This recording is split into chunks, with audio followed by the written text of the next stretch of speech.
तो आज हम बात करने वाले हैं आपके सामने स्पेशल 25 क्वेश्चंस मैथ के जो एग्जाम में बार बार आते हैं, तो पेपरों में जो बार बार पूछे जाते हैं उन क्वेश्चनों के बारे में प्रैक्टिकल एनालिसिस करने वाले हैं। कुछ मज़ेदार क्वेश्चन भी आने वाले हैं, कुछ एग्जाम पॉसिबल क्वेश्चन है और ये समझो सारे एग्जाम के क्वेश्चन जो पेपरों में बार बार आए हैं। तो पहला क्वेश्चन जो स्क्रीन पर आपको दिख रहा है उसको नोटिस कीजिए गौर से और अच्छे से देखिए क्या कह रहे हैं। तो पहला क्वेश्चन जो आपको दिख रहा है उसमें लिख रहा है यदि 3 क्रमिक अंकों का योगफल 15 है तो बीच के अंक का वर्ग क्या है। यदि 3 क्रमिक अंकों का योगफल 15 है तो बीच के अंक का वर्ग क्या है। यदि 3 क्रमिक अंकों का योग कितना दे रखा है आपको 15। अब 3 क्रमिक अंक है उनका योगफल 15 है। अब देखो बोला तो बीच के अंक का वर्ग क्या होगा। अब बीच के अंक का वर्ग क्या होगा ऐसे बोला आपके सामने, ठीक है। अब बीच के अंक का वर्ग पूछा है, मतलब ये सारी संख्या जो पूछा है वर्ग में दे रखी है। तो बीच के अंक का वर्ग मान लो ये है, जैसे मान लो 16 है, क्या ये 16 है बीच के वर्ग का। तो क्या संख्या क्या होगी आपकी, ये 4 का स्क्वायर, मतलब इसकी संख्या क्या रहेगी 4, इसकी संख्या क्या रहेगी 4, मतलब बीच की संख्या क्या रहेगी आपकी 4। ऑप्शन से कर सकते हैं कोई बड़ी बात नहीं। तो बीच की संख्या क्या रहेगी आपकी 4। अगर बीच की संख्या 4 रहेगी आपकी तो आगे वाली संख्या क्या रहेगी 3, पीछे वाली क्या रहेगी 5 और तीनों को जोड़ेंगे तो 12 आएगा, 15 नहीं आएगा भैया। तो ये काम का बात नहीं है, आगे चेक कर सकते हैं अपन। तो ये 5 का स्क्वायर अगर आप नोटिस करेंगे तो 5 का स्क्वायर में ये कितना आएगा 5, मतलब बीच वाली संख्या 5, तो पहले वाली 4 और बाद वाली कितनी 6। अगर हम तीनों को जोड़ते हैं तो जोड़ सकते हैं भैया 4, 5 और 6, तो बताओ 15 आ रहा कि नहीं आ रहा है। 100% 15 आ रहा है। तो हम कह सकते हैं का आंसर ऑप्शन नंबर बी होगा। आपका आंसर क्या हो जाएगा ऑप्शन नंबर बी। बहुत कलाकारी वाली क्वेश्चन है, बहुत मजा आने वाला आपको, गौर से देखेगा तो आंसर हो जाएगा ऑप्शन नंबर बी। तो मैं बार बार कह रहा हूँ ये वो क्वेश्चन है जिनके सिलेबस में रीजनिंग होती है तो उनके भी आते हैं भैया।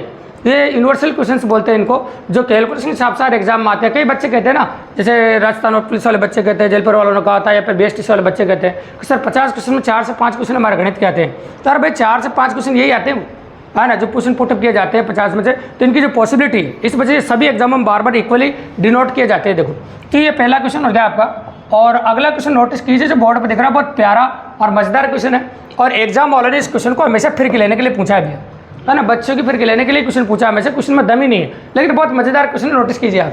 तो क्वेश्चन में दे रखा है पहले के जमाने में टेलीफोन आता था, आपको देखा होगा, बात करने के लिए डायल होता था, 0 से लेकर 10 तक की गिनती होती थी।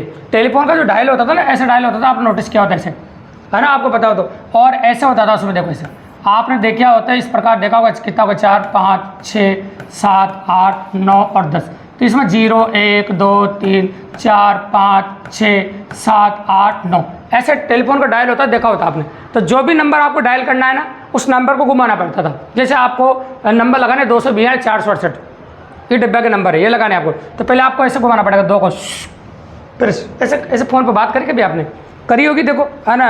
पहले के ज़माने में ऐसे फ़ोन हुआ करते थे, मैंने करी 1-2 बार, इसलिए कह रहा हूँ मैं आपको। हमारे हॉस्टल में ऐसी फैसिलिटी थी। तो देखो क्या है कि ऐसे यूँ घुमाना पड़ता, ऐसे, फिर यूँ ऐसे, फिर ये बार बार वापस रिवर्स जाता है, फिर ऐसे। तो ऐसे डायल करना पड़ता था पहले, आजकल ऐसे सिस्टम नहीं है। और आजकल बाद में जो मोबाइल भी आए ना, उनमें नंबर डालते थे टक टक टक टक टक, वैसे आगे बाद में फ़ोन भी आ गए और वो डिब्बे भी जो आए ना वो ऐसे आ गए डिजिटल। पर पहले ऐसे पुराने पिक्चर में नहीं देखा आपने, पुराने पिक्चर में देखो ना ऐसे यूँ घुमाते। तो टेलीफोन के डायल में यूँ बोला है कि दिए गए अंकों का गुणनफल कितना होगा।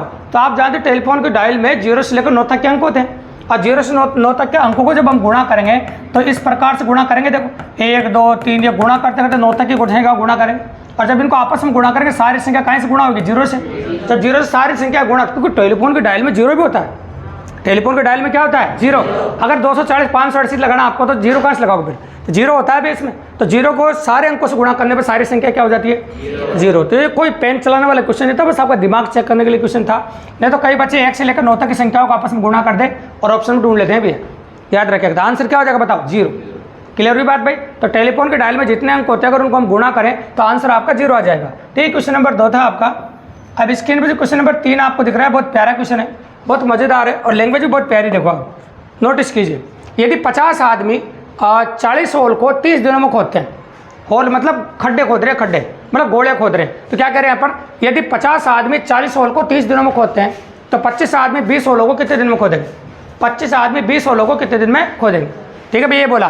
तो देखो ये जो क्वेश्चन है ना, कई बच्चों को ऐसा लगता है कि ये क्वेश्चन हमारे सिंपल मैथमेटिक्स का है, या फिर ये सोच लेते हैं कई बच्चे कि इसको हम बिना पेन चलाए खुद कर सकते हैं। अरे भैया जिसको मैथमेटिक्स का ज्ञान नहीं है ना, इस क्वेश्चन को नहीं कर सकता, है ना। नहीं तो कई बच्चे सोच ले यार 50 आदमी 40 होल खोदने 30 दिन में खोद रहे हैं, तो 25 आदमी है 20 होल खोदने, है ना। 20 आदमी खोलने तो दिन कितने हो जाएंगे, आधे दिन हो जाएंगे, तो 15 दिन लगा के आ जाते हैं वो, है ना। तुम्हारे दिमाग में कॉमन सेंस की ये बात आ रही होगी। तुम्हारे दिमाग में क्या आ रहा है, देखो 50 आदमी 40 दिन में 30 दिन में कितने होल खोद रहे हैं, 40। तो तुम सबका आधा कर दोगे, क्या करोगे बताओ, सबका आधा। तो दिनों का भी आधा करके क्या कर दोगे, 15 दिन। और पहले ऑप्शन में क्या दे रखा है उसने, 15 ही दे रखा है भैया। पहले ऑप्शन में क्या दे रखा है, ये जैसे किसी बच्चे के बेस्ट एग्जाम में क्वेश्चन आ गया, किसी में आ गया, तो उसको तो यही लगेगा ना यार कितनी ईजी क्वेश्चन आ गया, है ना। तो ऐसे क्वेश्चन कई बार एग्जाम में पुटअप किया जाता है भैया। तो इसको करने का प्रॉपर तरीका बताता हूँ मैं आपको। इसका करने का तरीका ये होता है भैया, M1D1/W1, और ये टाइम एंड वर्क का क्वेश्चन है गणित का, लेकिन दिखने में ऐसा लगता है कि काफ़ी ईजी क्वेश्चन है, समय और कार्य का क्वेश्चन है। जब गणित में समय और कार्य पढ़ते हैं ना, उसका क्वेश्चन है M1D1/W1, M2D2/W2। तो पहले कितने आदमी थे, है ना, शोले पिक्चर का डायलॉग सुनो, पहले कितने आदमी थे, तो पहले 50 आदमी थे। कितने आदमी थे, तो M1 50 आदमी थे। कितने दिन तक काम किया भाई, 30 दिन तक। और होल बनाना एक कार्य है, होल बनाना क्या बताओ, कार्य है। तो 40 होल बनाए, 40 कार्य किया, और फिर बाद में कितने आदमी हो गए, 25 आदमी। कितने दिन तक काम किया, हाँ, तो देखो पता नहीं कितने दिन तक के, दिन तो पूछे नहीं आप, होल बनाए 20, तो ये 20 होल बना दिए। ठीक है भाई, आप क्वेश्चन कर सकते हैं पर। चलो 20 से काट दीजिए आप, कितनी बार कटेगा, 2 बार। 2 से काट दो कितनी बार, 25 बार। और 25 से 25 कटेगा नहीं कटेगा, तो कितने दिन आ गए भाई, 30 दिन। और वह तुम्हारे कितना आ रहा था, तो आंसर क्या हो गया आपका, 30 डेज। देखो एग्जाम वाला कितना चालाक है, मैंने आपसे पहले ही कहा है। हाँ, एग्जाम वाला कितना चालाक है, उसने 15 दिन जो तुम्हारे आ रहा था वो पहले ऑप्शन में रखा है, देखो आप। और बच्चे खुश हो जाते देखते हैं, वो इतना आसान सवाल पूछो भाई, 50 आदमी 40 होल बनाओ 30 दिन में, तो आधा आधा करिए। 25 आदमी 20 होल कितना दिन में बनाओगे, 15 दिन में। ये बात दिमाग में आ जाती कि नहीं आ जाती बताओ, 100%। ये कॉमन सेंस वाली बात समझ लेते बच्चे, और काफ़ी इजीली गलत करते हैं भी, जबकि वो क्वेश्चन इसका है ही नहीं भी। ये क्वेश्चन है आपका समय और कार्य का। किसका क्वेश्चन है बताओ, समय और कार्य का, M1D1/W1 और M2D2/W2। वही क्वेश्चन हो गई। 7 मकड़े 7 दिन में 7 जाले बनाती है, तो एक मकड़ी एक दिन में कितने जाले बनाएगी। तो कई बच्चे सोच लेते हैं कि एक मकड़ी एक दिन में एक ही जाला बनाएगी। 7 मकड़े 7 दिन में 7 जाले बनाती है, तो एक मकड़ी एक दिन में एक ही जाला बनाएगी। नहीं भी है, उसको भी इसी से सोल्व करना पड़ेगा। 1/7 आंसर आएगा, सेम टू सेम है वो भी, है ना। 1/7 आंसर आएगा, इससे सोल्व करना M1D1/W1 और M2D2/W2। तो उसका आंसर 1 नहीं आएगा, कितना आएगा उसका भी, 1/7 आएगा, ध्यान रखना। नहीं तुम सोच लो 7 मकड़े 7 दिन में 7 जाले बनाती है, तो एक मकड़ी एक दिन में एक जाला बनाएगी। वेरी सिंपल, है ना, कितना आसान लगती है देखो चीज़ सुनने में। और ऐसे क्वेश्चन बहुत मज़ेदार क्वेश्चन होते हैं, हर एग्जाम में बार बार पुटअप किए जा रहे हैं, क्योंकि उनको पता है कि जो बच्चे कभी गणित नहीं पढ़े और डायरेक्ट एग्जाम दे रहे हैं, पहला एग्जाम उनका, तो उनके तो गलत होना ही, स्वाभाविक सी बात है। बहुत प्यारा क्वेश्चन है। तो जब भी तो मैंने कहा था संडे क्लास काफ़ी इंपॉर्टेंट होने वाली है ये। और क्वेश्चन नंबर 3 था आपका ये। अब आ जाओ क्वेश्चन नंबर 4, जो स्क्रीन पर आपको दिख रहा है, इसको नोटिस कीजिए। क्या कहना चाहता है क्वेश्चन, देखिए। एक व्यक्ति को वृक्षारोपण हेतु 10 घंटे के लिए रखा गया है। एक आदमी को पेड़ लगाने, उसको 10 घंटे की ड्यूटी, सिर्फ कितने घंटे की ड्यूटी है, एक आदमी को पेड़ लगाने हैं और उसको ड्यूटी मात्र 10 घंटे की है। वह 1 घंटे में 10 वृक्ष रोपता है। 1 घंटे में कितने वृक्ष लगा लेता है, 10 वृक्ष लगा लेता है। तो प्रत्येक घंटे के बाद वो 30 मिनट का विश्राम करता है। प्रत्येक घंटे के बाद कितने मिनट का विश्राम करता है, 30 मिनट का विश्राम करता है। तो वो 10 घंटे में कितने वृक्ष लगा देगा भैया, 10 घंटे में कितने वृक्ष लगा देगा। अब नोटिस करना, वो क्या कह रहा है, देखो पहला घंटा वह 1 घंटे में 10 वृक्ष लगाता है। तो समझो जब 1 घंटे की जैसे समाप्त हुई, 1 घंटे की जो समाप्त हुई, उसमें उसने 10 वृक्ष लगा दिए। क्या लगा दिए, 10 वृक्ष लगा दिए। 1 घंटे के जैसे समाप्त हुई, कितने वृक्ष लगा दिए उसने। अब इस घंटे के बाद ये 30 मिनट का ब्रेक लेगा, मतलब आधे घंटे का ब्रेक लेगा कि नहीं लेगा बताओ, लेगा। उसकी क्षमता इतनी ज़्यादा नहीं। अब जैसे अगला घंटा होएगा, है ना, सुनना गौर से, अगला घंटा होएगा तो बताइए, तो पूरे 10 घंटे काम करने उसको, 10 वृक्ष और लगाएगा और आधा घंटा फिर ब्रेक लेगा। फिर अगला फिर ये जोड़ा आएगा, फिर 10 वृक्ष लगाएगा 2 से 3 के बीच में। सही बात है, ये पहला घंटा है, दूसरा घंटा है, तीसरा घंटा है, ऐसे जाना है आपको। ठीक है, तो नोटिस करते जाना आप। और ये देखो आप 4 तक जाएगा, और आपका देखो आधा घंटा का जो गैप है वो लेना पड़ेगा भी, और एंड में नहीं लेना है फिर। ठीक है, देखो तो ये 10 आ गया आपका, और ये अपन ने लिया 5, है ना। तो आधा घंटा का जो गैप है वो पॉसिबल है भी, 1/2, और ये 6, 1/2, ये 10।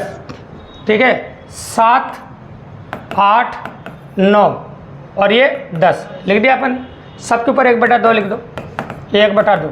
और एंड में ब्रेक नहीं जाएगा भैया, नोटिस करना। ये देखो जब ये काम होगा तो ब्रेक जाएगा कब, नहीं। तो 10 कितनी बार आएगा आपका, जोड़ो, 1 2 3 4, है ना, जोड़ना 3 3 6 और 9 10 बार। 10 पौधे 10 बार लगेंगे, इतने हाँ, तो देखो अगर नोटिस करोगे आप तो गौर से देखना, हर बार अगर उसको टाइमिंग लेना है तो टाइम तो अपन को 10 घंटे करने, इतने आगे तो अपन को पहुँचाना है नहीं, क्योंकि उसकी ड्यूटी कितने घंटे की है, तो जहाँ पूरे हो जाए वहीं रुक जाएंगे अपन तो। ठीक है, नोटिस करो। तो देखो 1 घंटा यहाँ हो गया, 2 घंटे यहाँ हो गया, 3 घंटे यहाँ हो गए, 5 घंटे मान लो। अब 5 घंटे के साथ साथ 2.5 घंटा दूसरे पे हो गया, 5 घंटे के साथ ये 2 घंटे मान लो, 7 घंटे हो गए। चलो अब यहाँ आ जाओ आप, तो 6 घंटे में आ जाओ आप। यहाँ पर ये ब्रेक मत मानो, ये ब्रेक नहीं हुआ लास्ट वाला, तो यहाँ तक 6 घंटे हो गए। कितने घंटे हो गए बताओ? 6 घंटे। और पौधे कितने लगा दिए? 60। अब 6 घंटे में कितने ब्रेक आएंगे बताओ? 5 ब्रेक आएंगे। एक कम ब्रेक आएगा, हमेशा ध्यान रखना, एक कम क्या आएगा? ब्रेक। तो 6 घंटे में 5 ब्रेक आएंगे। 6 घंटे में कितने ब्रेक आएंगे? तो 6 घंटे तो पूरे हो जाएंगे, और 5 ब्रेक का 2.5 घंटा, कितना हुआ? 8.5 घंटा। तो चलो अब इसके बाद अपन 6 ब्रेक, 6 की जगह 7 लो, 6 की जगह क्या लो? 7। अब ये एकदम क्लियर है, जैसे आपने 7 लिया ना, तो 7 घंटे तो पूरे हो गए, 7 घंटे, और 7 घंटे पूरे होकर 6 ब्रेक आ जाएंगे। 7 घंटे तो पूरे हो जाएंगे, और 6 ब्रेक का 3 घंटा, तो 7 घंटा 3 घंटा 10 घंटे हो गए, नहीं हो गए? बस यहाँ तक जितने वृक्ष लगाए उतने लगाएगा। नोटिस करना, 30, 60 और 10 कितने? 70। तो 70 पेड़ लगा पाएगा बस, क्यों? ब्रेक भी तो ले रहा है वो। हाँ, तो ब्रेक लेने की वजह से पेड़ कम लगेंगे, तो आप 70 वृक्ष लगाएगा कंप्लीटली। कितने वृक्ष लगाएगा भाई? क्योंकि आप जानते हैं कि टोटल जो 7 घंटे हो रहे हैं उसमें 6 ब्रेक आ रहे हैं। 7 घंटे में कितने ब्रेक आ रहे? तो 6 ब्रेक का 3 घंटा, 6 ब्रेक का कितना घंटा? 3 घंटा, और 7 जो घंटे है वो 7 घंटे, तो कितना घंटे हो गए? 10 घंटे। तो कितने वृक्ष लगाए बताओ? 70 वृक्ष। ये तो कॉमन सेंस का क्वेश्चन है, जब आप कैलकुलेशन करके जोड़ के आप भी कर सकते हैं पेपर के अंदर, तो कोई बड़ी बात नहीं, सिंपल ऑफ वेरिएंट है। तो ये था क्वेश्चन नंबर 4 आपका। अब स्क्रीन पर जो अगला क्वेश्चन दे रखा है और समय की कैलकुलेशन है, जैसा कि आप समय जानते हैं, तो मैं समय हूँ उसी के बारे में बात कराए। देखिए 72 घंटे 6 मिनट, ये बोला 72 घंटे 6 मिनट में 14 का भाग दो। ये क्या बोल रहा है? 72 घंटे 6 मिनट में किसका भाग लगाओ? 14 का भाग लगाओ, है ना? तो आंसर क्या आना चाहिए? तो देखो मैं क्या कर रहा हूँ, देखो सुनना, 14 पंजे 70 होता है। 14 पंजे क्या होता है? 70। तो यहाँ एक काम करना, 70 घंटे बनाना, अलग डिवाइड करना है। तो यहाँ मैं 70 घंटे लिख देता हूँ। कितने घंटे लिख दूँ? क्योंकि 70 में 14 का भाग जाता है। क्लियर कर रहा हूँ मैं, अलग अलग भाग लगाऊंगा मैं, है ना? तो 70 घंटे कर दिया। अब 2 घंटे जो बचा है ना, तो 2 घंटे में कितने मिनट होते हैं? 120। कितने मिनट होता है भाई? और 120 और 6 मिनट कितने होंगे? 126 मिनट। तो मैं इसको ऐसे लिखता हूँ, कोई बताओ। ये जो बोर्ड पर लिखा ना 72 घंटे 6 मिनट, इसको 70 घंटे 126 मिनट लिख सकता हूँ। अब 14 का भाग लगा सकता हूँ मैं, तो चलो 14 का भाग दोनों में अलग अलग लगा दूंगा मैं। तो पहले घंटे में लगाओ, 14 पंजे 70, 5 घंटे लगा दिया, 5 घंटे। अब 14 का पहाड़ा बोले इसमें कितनी बार जाएगा? 9 बार। तो ये हो जाएगा 5 घंटे 9 मिनट। तो ऐसे कैलकुलेशन करते हैं बेटा, छोटी मोटी, कई बार एग्जाम में क्वेश्चन आ जाए। तो आपका आंसर होगा 5 घंटे 9 मिनट। आपका आंसर क्या होगा बताओ? 5 घंटा 9 मिनट। आंसर क्या हो जाएगा भाई? 5 घंटा 9 मिनट। बिल्कुल सिंपली अप्रोच है और काफ़ी इजीली कर सकते। तो आपका जो आंसर होगा आपका वो हो जाएगा 5 घंटे 9 मिनट। करेक्ट है भाई? तो इस प्रकार से अप्रोच कर सकते हैं बट 5 घंटे 9 मिनट। ये क्वेश्चन नंबर 5 हो गया आपका। अब आ जाओ नेक्स्ट क्वेश्चन, जिस स्क्रीन पर आपको दिख रहा है इसको गौर से देखो। ये क्वेश्चन रीजनिंग का भी है, गणित का नहीं। जब गणित रीजनिंग में घड़ी पढ़ाते हैं, क्या पढ़ाते हैं? घड़ी। तो घड़ी के अंदर ये क्वेश्चन कराते हैं। और ये बहुत लॉजिकल क्वेश्चन है, कई बार बार एग्जाम में आया है, इसलिए यहाँ कराना जरूरी हो गया है ना? तो क्योंकि क्वेश्चन तो रीजनिंग का घड़ी का क्वेश्चन क्या है? एक घड़ी आधी रात से पहले घंटे के अंत में 5 मिनट, दूसरे घंटे में 10 मिनट, तीसरे घंटे के अंत में 15 मिनट, और इसी प्रकार से लेट होती जाती है। तो बताइए 6 घंटे बाद घड़ी में क्या बचा होगा? तो घड़ी का लेट होने का तरीका देखो। आधी रात कब होती है? 12 बजे। आधी रात कब होती है भाई? 12 बजे। बिल्कुल सही बात। जो आधी रात होती है ना वो 12 बजे होती है। तो 12 से 1 पहला घंटा होगा। 12 से क्या होगा? अब पहले घंटे के अंत में कितनी? 5 मिनट, और दूसरे घंटे के अंत में 10, तीसरे घंटे के अंत में, चौथे घंटे के अंत में 20, और 5वें घंटे के अंत में 25, और 6ठे घंटे के अंत में 30। इसी प्रकार से लेट हो रही 6 बजे तक। लेट होने का तरीका ये, पहले घंटे के अंत में 5 मिनट, दूसरे 10, इस प्रकार टोटल कितनी लेट हो रही है वो देखो आप। तो ये सारा मिनट जोड़ देंगे आप। तो सारा मिनट जोड़ोगे तो कितना? 45, 45 कितना? 65, 70, 80, 90, और भी ज़्यादा हो रहा है। कितना हो रहा है? 105। देखो जोड़ो, ये कितना होगा? 55, 75, 80, 90, 100, 105 मिनट। तो ये 105 मिनट हो गए भाई। तो 105 मिनट लेट हो जाती है। वैसे सबकी घड़ियाँ सुबह उठोगे ना आप तो 6 बजे दिखाई देगी, सभी घड़ियाँ क्या बजाएगी? लेकिन तुम्हारी घड़ी 6 नहीं बजाएगी, तुम्हारी इस प्रकार से रात को 12 बजे खराब हो गई थी भैया। अब खराब होने का तरीका ये था जो अपन ने बोला है। तो बताओ कितनी लेट होगी, 105 मिनट। और 105 मिनट का मतलब होता है 1 घंटा 45 मिनट। कितना होता है, 1 घंटा 45 मिनट घटा दो भाई इसमें से। आपकी जो गाड़ी सुबह उठोगे ना तो ये टाइम दिखाएगी आपको, क्लास भी छूट जाएगी। तो इधर से 1 घंटा उधार ले लो तो 60 मिनट में 45 के बाद कितना हो जाएगा, 15। और 5 में लेके कितना, 4:15। तो तुम्हारी गाड़ी 4:15 दिखाएगी। जैसे आप उठे, आपने देखो वो हाल तो 4:15 बजे यार, पौना 2 घंटा सो जाओ यार, तो 6 बजे उठना आदमी, वैसे 7 बजे कोचिंग जानो भाई, है ना। ऐसा तो आपने अलार्म लगाया उस हिसाब से देखो दिक्कत होगी ना, 4:15 बजा रही और दुनिया की गाड़ी क्या बजा रही, 6। तो तुम्हारी दिक्कत होगी जब आप 6 बजे उठोगे, है ना। तो जब दुनिया की गाड़ी में 8 बज जाएगी, पौना 8 बज जाएगी, तुम्हारे पर आएगी भाई। तो ऐसा होता है कई बार का गाड़ी रात को 12 बजे देखी तो एकदम सही समय दिखा रही थी और जब उठे तब इस प्रकार से खराब हो गई, तो ऐसे खराब हो जाती थी। आंसर आ जाएगा आपका भैया 4:15, इसमें नहीं दे रखा है ना, तो 4:15 आंसर है। ठीक है भाई, 1 घंटे 45 मिनट लेट हो जाती है। तो घड़ी में क्या बजा होगा ये, ठीक है, ये टाइमिंग होगा आपका, तो ये आंसर हो जाएगा आपका। तो ये हो गया क्वेश्चन नंबर 6 आपका। अब आ जाओ क्वेश्चन नंबर 7। इस 7 नंबर जो क्वेश्चन दे रखा है मैथमेटिक्स के टाइम एंड वर्क का क्वेश्चन है।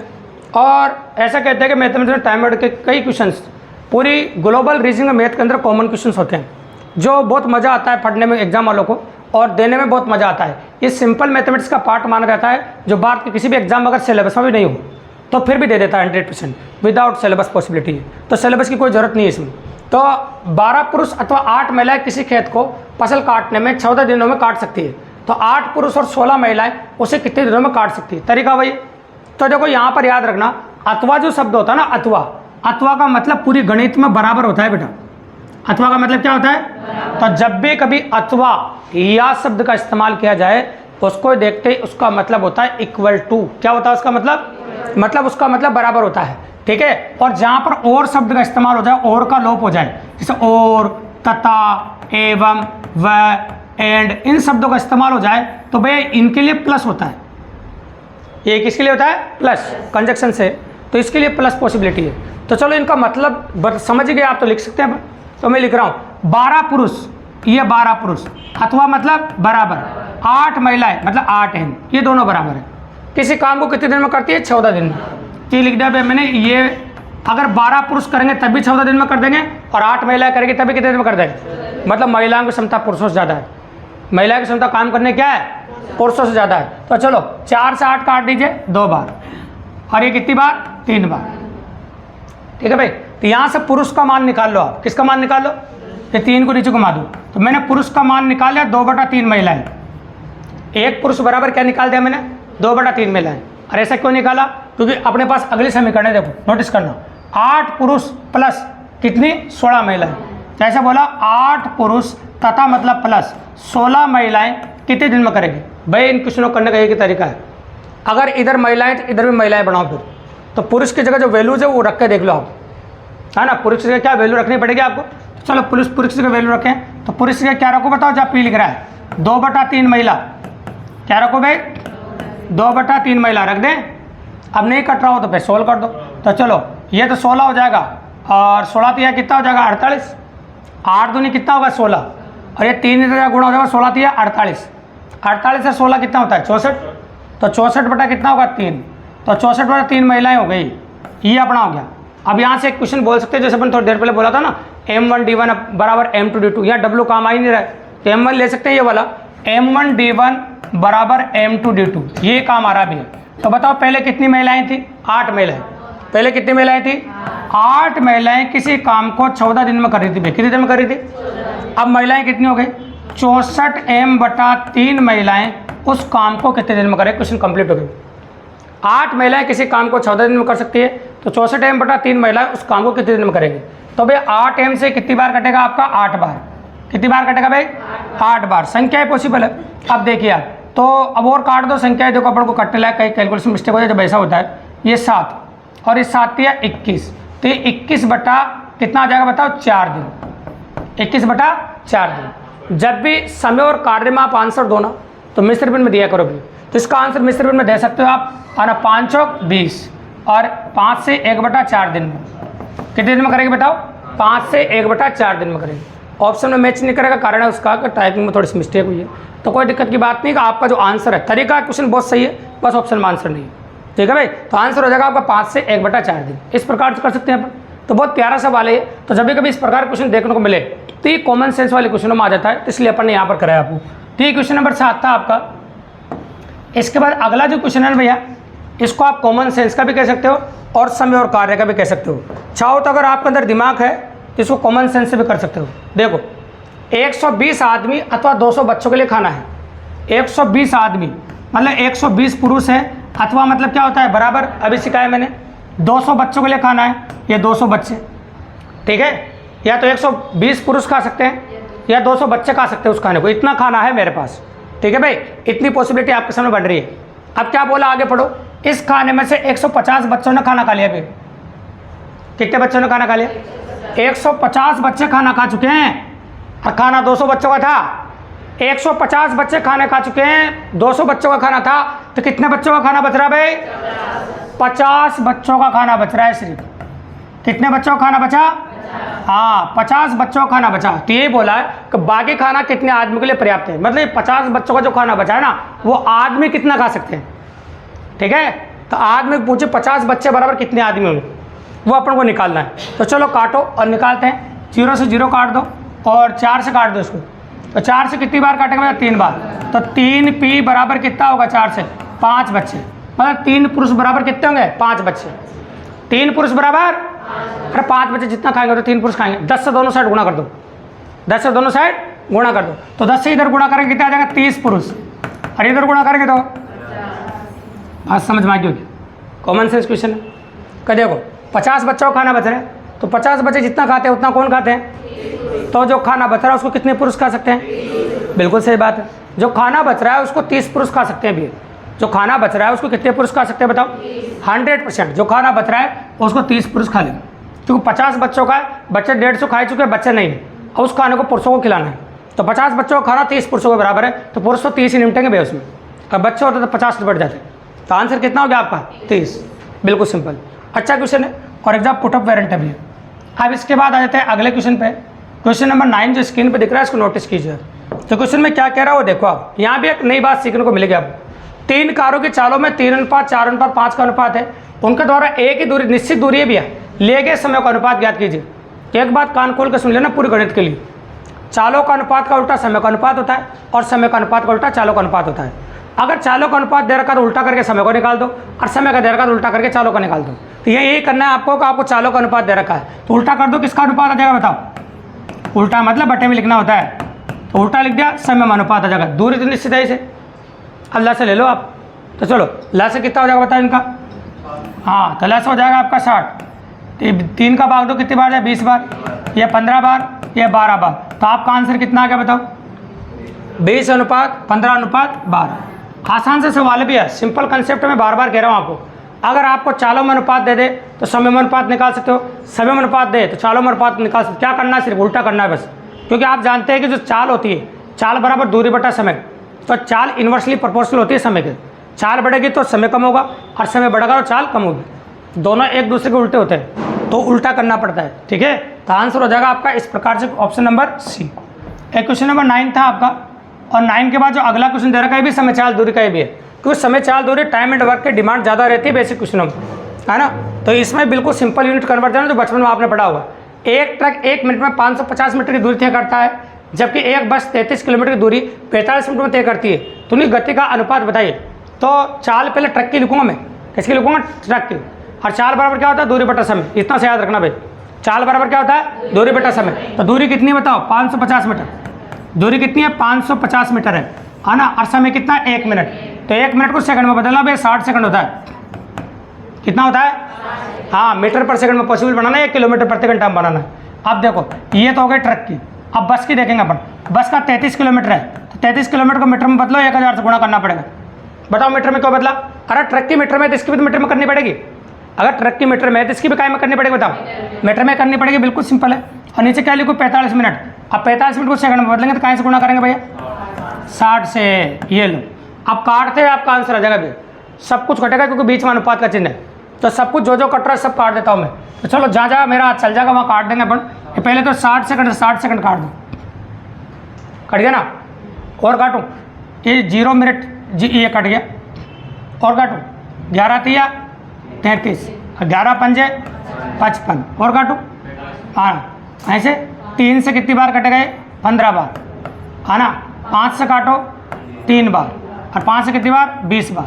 5 से कितनी बार काटोगे? 4 बार। अब क्या बचा? 1/1 और 4/3। अब 3 पलटा मार के इधर चले जाएगा, तो आंसर कितना आ जाएगा? 3:4, है ना आंसर। इस प्रकार की पॉसिबिलिटी एग्जाम में देखने को मिलती है, तो आंसर हो जाएगा आपका 3:4। करेक्ट क्वेश्चन है। और इस प्रकार के क्वेश्चन बनते हैं। बस इसमें एक ही बात काम आई है, जो बचपन में नहीं सुनी हो तो सुन लो। चाल बराबर दूरी बटा समय, तो ये बचपन में सुना होगा आपने कि चाल बराबर दूरी बटा समय होता है। चाल बराबर क्या होता है आपका? दूरी बटा समय। ये हो गया क्वेश्चन नंबर 10 आपका। अगला जो क्वेश्चन आपके सामने आया है, ये आयु संबंध का क्वेश्चन है भाई। जैसे अपन पढ़ रहे थे कुछ दिन पहले, टॉपिक पढ़ रहे थे ना आयु संबंध, तो आयु संबंध का क्वेश्चन है, कोई ज़्यादा हैवी क्वेश्चन नहीं है, एज रिलेशन जिसे बोलते हैं। तो क्या है देखो, एक रीजनिंग में पढ़ रहे थे ना अभी इस टॉपिक के पहले, तो वो इस टॉपिक का क्वेश्चन है कि एक पिता की आयु का इनके पुत्र की आयु से अनुपात 4:1 है। तो पिता और पुत्र की आयु में अनुपात दे रखा। देखो ये पिता है, ये पुत्र है, और इनकी आयु में जो अनुपात है वो 4:1 है।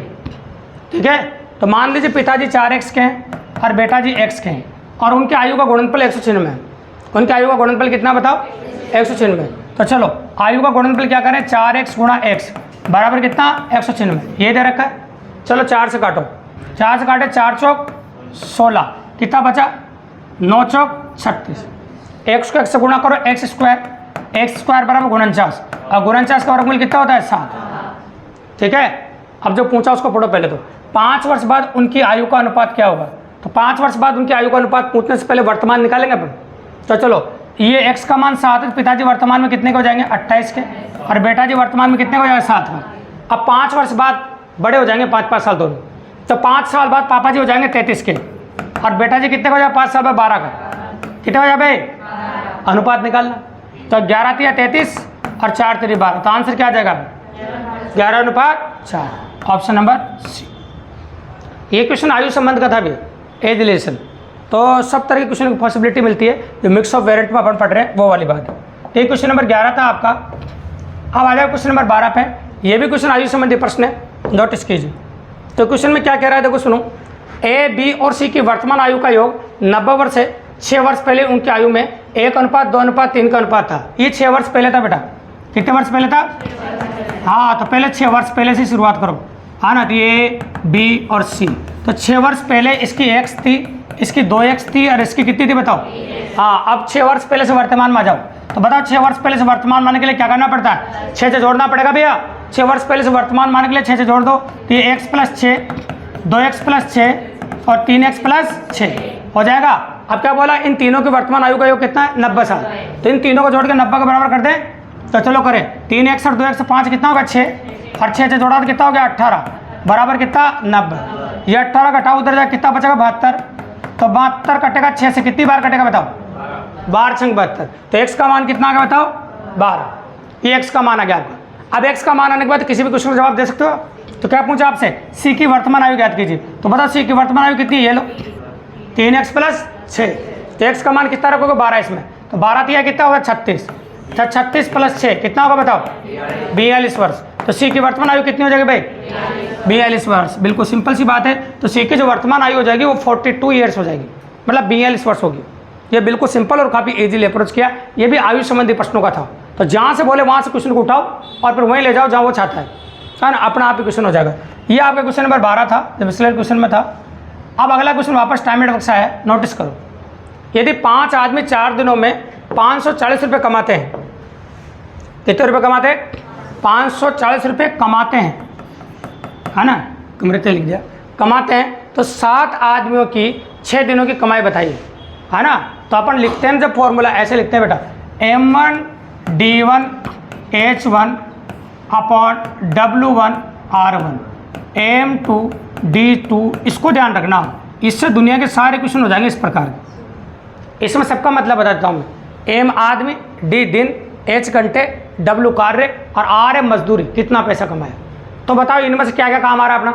तो इनमें से एक तो M1 काम आ रहा है, एक D1 काम आ रहा है और एक R1 काम आ रहा है। इस बार R1 काम आ रहा है, पैसे मिल रहे हैं ना, है ना। तो यहाँ भी वही काम मान लो, M1 D1 R1। तो जो काम आए उसी को काम में लेते हैं अभी। तो बोला शुरुआत में कितने आदमी थे? 5 आदमियों ने 4 दिन काम करके 540 रुपये कमाए भी। तो बताओ 7 आदमी 6 दिन तक काम करके कितने रुपए कमाएंगे? ठीक है, तो चलो अब काट दो जो कट रहा हो, अब काटना तो पड़ेगा, है ना। तो संख्याएं जो कट रही हो काट दो, नहीं कट रही उनको मत काटना। तो 4 से कट रहा हो तो 4 से काट दो, कट रहा है भाई 4 से, चलो कटेगा। 4 से काटो, 1 चौक 4, कितना बच गया भाई? 1। हाँ तो कितना हो जाएगा? 14, 3 चौक 12, अब 5 चौक 20, अब 5 से काट दो, 2 पंजे 10, है ना, 7 पंजे 35, 27 बार।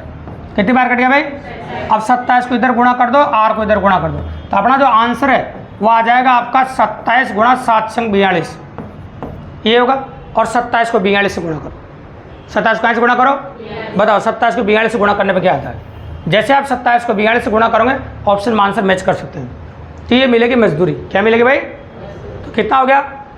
27 को 42 से गुणा कर दे दो, ये तो निकालो, वो देखो हाथ से ना काट रहे हो, कैलकुलेटर काट रहे हो, है ना, ऐसा पॉसिबल है। इतना टाइम लगता है क्या?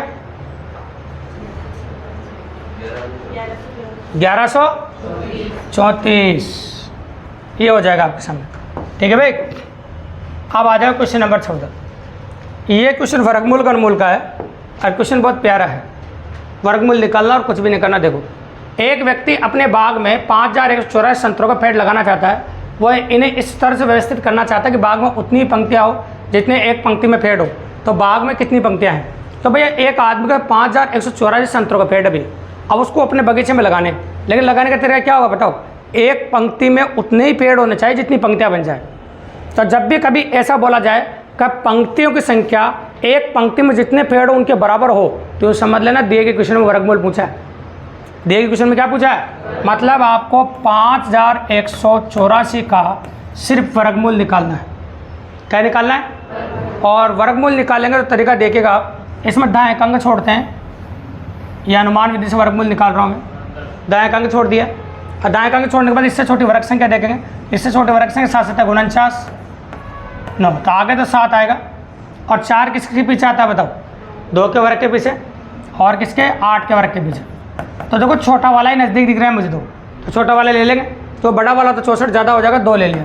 तो आप वर्गमूल निकाल सकते हैं, या फिर 72 को 72 से यहाँ गुणा करके भी देख सकते हो। देखो ऐसे आप, जैसे किसी ने कहा कि सर हमको वर्गमूल निकालना नहीं आता है, हम गणित पढ़ते भी नहीं, हम तो रीजनिंग आता है हमारे सिलेबस में, उनके लिए बता दूँ कि 70 को 70 से गुणा करना कर सकते हैं आप।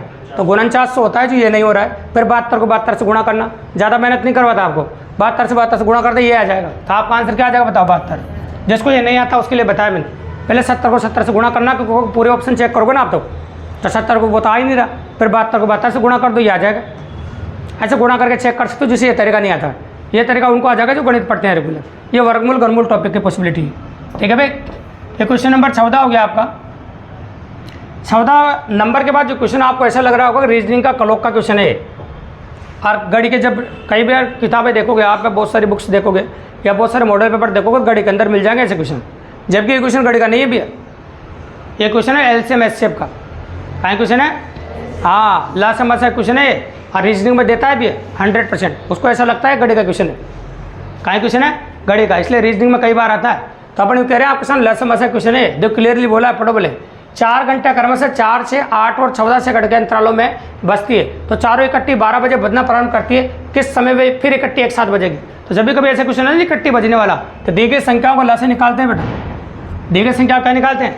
और ला से निकालने का जो तरीका है बचपन में जो आपने पढ़ा है वो ये होता है भैया, 4 6 8 और 14 ऐसे लिखते हैं।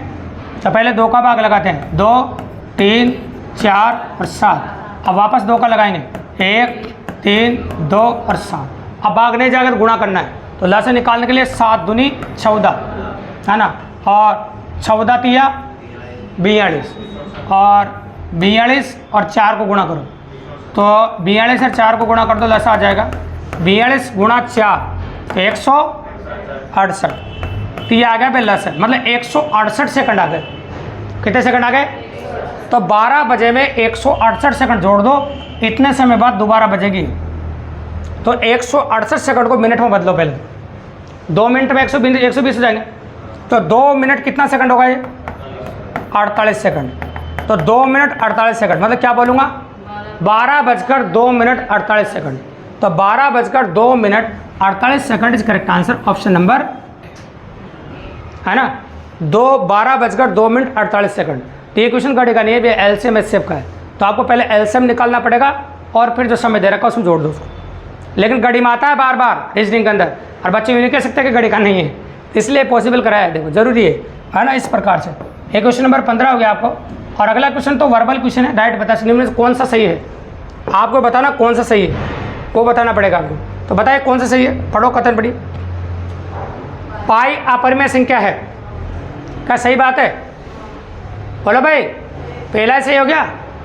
पाई एक अपरिमेय, देखो 22/7 होता ना, ये तो परिमेय संख्या है, ये भले पाई का मान है लेकिन संख्या क्या है? परिमेय। लेकिन जब पाई का सिंबल बना आ जाए ना, पाई का क्या बना जाए? सिंबल, तो वो क्या होती है?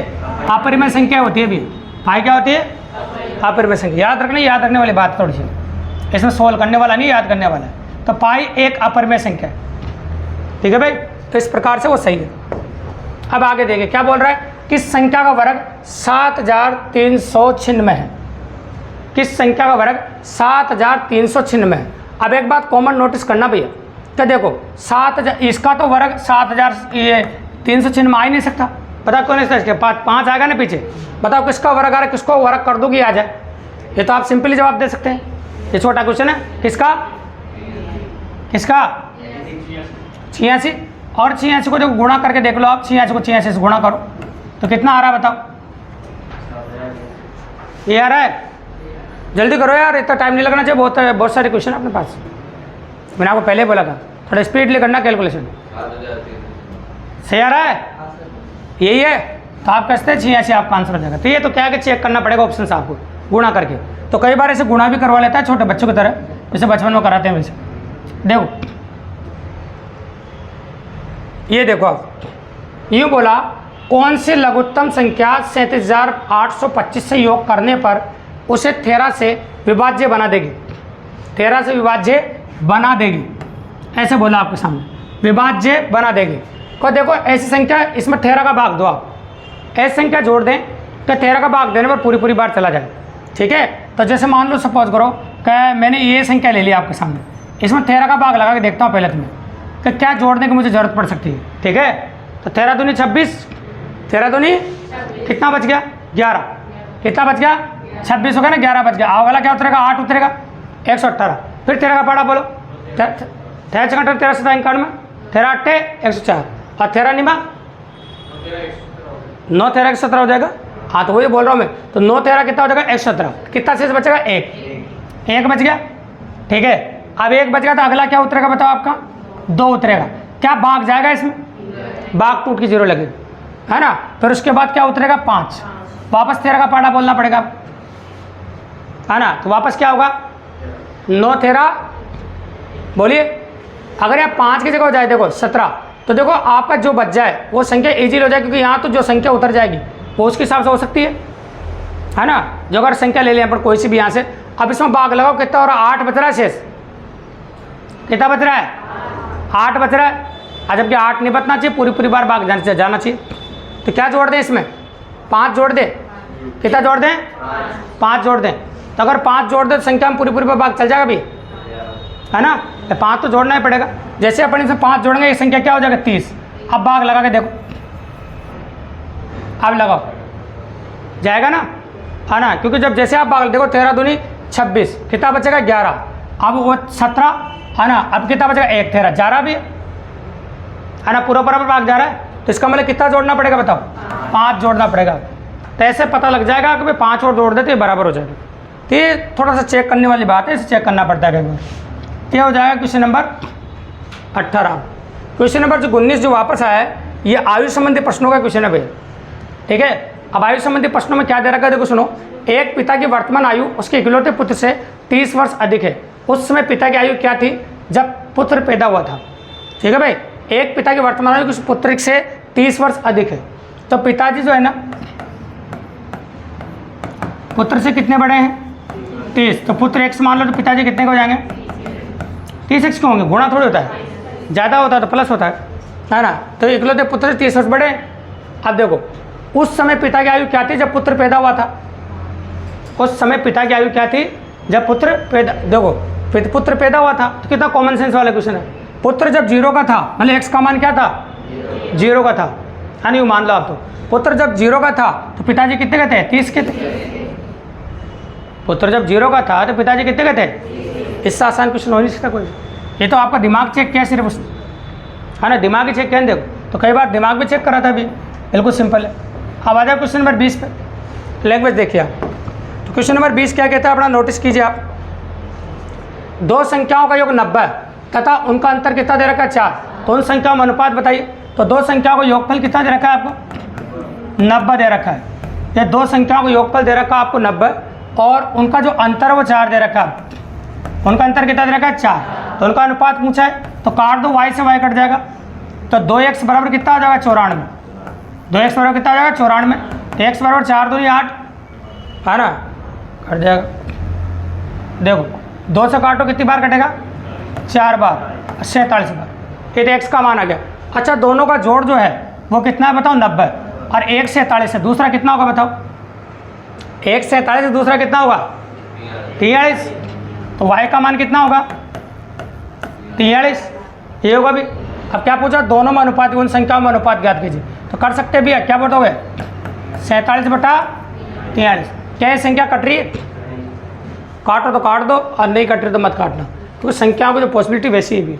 अगर कट जाए तो काट देना, और नहीं काटो, दोनों का जो योग है वो 90 आ रहा है। देखो कर दो भैया, ठीक है, बराबर बैठ रहा है, बिल्कुल सिंपल। तो ये क्वेश्चन नंबर 20 हो गया।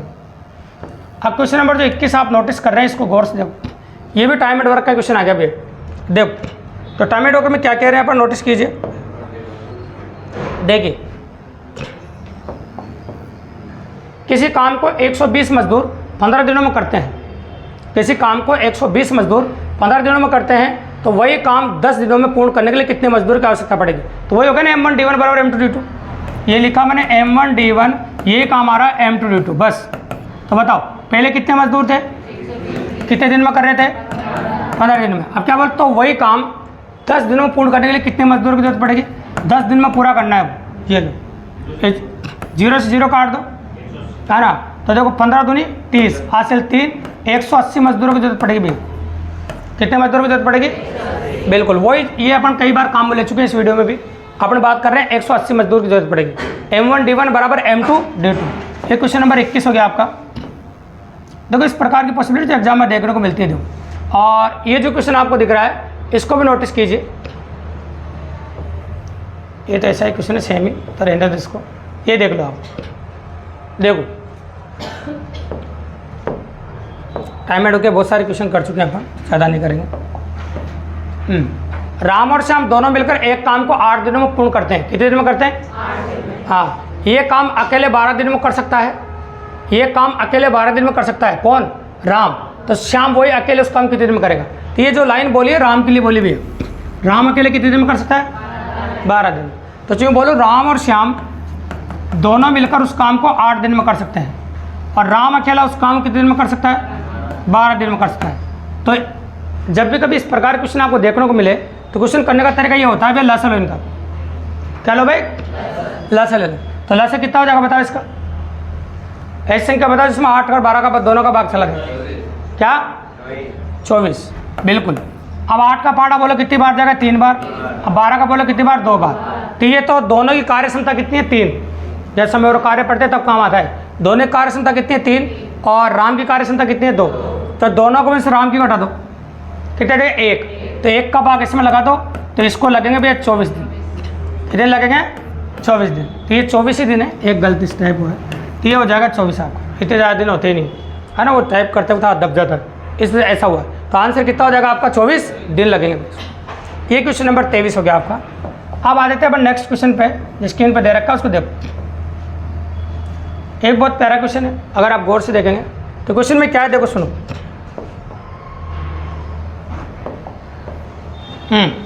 एक 65 ऐसा क्वेश्चन अपन ने पिछली क्लास में भी किया था, आपको याद हो तो? हाँ, तो एक 65 मीटर ऊंचे खंबे पर एक बंदर 1 मिनट में 5 मीटर चढ़ता है। एक 65 मीटर ऊंचा खंबा भी है ऐसा। ये ऐसा क्वेश्चन अपन उस दिन भी किया था, और ये आज का लास्ट क्वेश्चन अपना। ये 65 मीटर ऊंचा खंबा है अपना ही, ठीक है। एक बंदर 1 मिनट में 5 मिनट चढ़ता है, और दूसरे मिनट में कितना? 3 मीटर नीचे खिसक जाता है। देखो बहुत प्यारा क्वेश्चन है। 1 मिनट में तो 5 मीटर चढ़ता है, और दूसरे मिनट में क्या होता है? 3 मीटर नीचे खिसक जाता है ना। तो यूँ बताओ तो खंबे के सिरे पर पहुंचने में बंदरों को कितना समय लगेगा? तो ये बताओ 2 मिनट में कितना चढ़ रहा है पहले तो बताओ। आप नोटिस करो कि 1 मिनट में 5 मीटर तो चढ़ता है और दूसरे मिनट में 3 मीटर किसी जाता है। सही बात है। तो 2 मिनट में कितना चढ़ा? और 2 मिनट में 2 मीटर ही चढ़ा। अरे ये बताओ 5 मीटर चढ़ रहा है पहले मिनट, दूसरे मिनट में 3 मीटर किसी के वापस, कितना मीटर चढ़ा ये बताओ? 2 मीटर ही तो चढ़ा। 2 मिनट में 2 मीटर चढ़ा। 2 मिनट में कितना चढ़ा भाई? बस जब 2 मिनट होंगे 2 मीटर चढ़ जाएगा ही, है ना। 2 मिनट में कितना चढ़ जाएगा? 2 मीटर। अब मुझे क्या है कि इसके बराबर की संख्या लानी, दोनों साइड गुणा करना है ना, क्योंकि मेरे को 65 मीटर चढ़ाना है। तो मान लीजिए किससे गुणा करूँ मैं? 31 से गुणा कर दूँ, है ना, क्योंकि ये तो मुझे तो क्या 65 मीटर चाहिए। कितना चाहिए बताओ? 65 मीटर। तो दोनों साइड कहाँ से गुणा कर दो बताओ? 31 दूनी तो 62 होता है। कितना होता है? चलो पहले 31 से गुणा कर देते हैं। 31 से गुणा करो, 31 दूनी कितना होता है? 62। 62 मिनट में कितना चढ़ेगा? बोलो भाई। 62 मीटर। 62 मिनट में कितना चढ़ेगा? 62 मीटर, है ना। तो देखो अब क्या अगली बार 5 चढ़ेगा तो फिर ज़्यादा हो जाएगा, तो पिछले का थोड़ी हो, तो थोड़ा कम करना पड़ेगा। क्या करना पड़ेगा बताओ? कम। तो कम करें यहाँ पर, जैसे मान लो यहाँ 30 से गुणा कर दे, और कम करना पड़ेगा। जैसे यहाँ 30 से गुणा करो कितना हो जाएगा? 60 मिनट। तो 60 मिनट में चढ़ेगा 60 मीटर। 60 मिनट में कितना चढ़ेगा? 60 मीटर। और जैसे ही अगला मिनट आएगा तो 5 मीटर चढ़ेगा ही। जैसे अगला मिनट आएगा कितना मीटर चढ़ेगा? 5। और अगले मिनट में जैसे ही अगला मिनट होएगा उसमें 5 मीटर चढ़ जाएगा पूरा, टोटल 65 मीटर हो जाएगा ये। अब क्या वापस पिछले का ये बांध रहो ना भाई? तो नहीं है, पकड़ लो। तो कितने मिनट होंगे बताओ? 61 मिनट लगेंगे। कितने मिनट लगेंगे? जल्दबाजी में गलती होने की संभावना। बहुत प्यारा क्वेश्चन है। तो आंसर होगा 61 मिनट। इसका जो 25वां क्वेश्चन था वो भी सेम टू सेम यही है, कोई अंतर नहीं है, थोड़ी संख्या में परिवर्तन किया था। तो आज 25 क्वेश्चन की कंप्लीट सीरीज थी अपन ने जो डिस्कस किए हैं, जो मैथ और रीजनिंग के कंप्लीटली क्वेश्चन थे, इस प्रकार पॉसिबल है।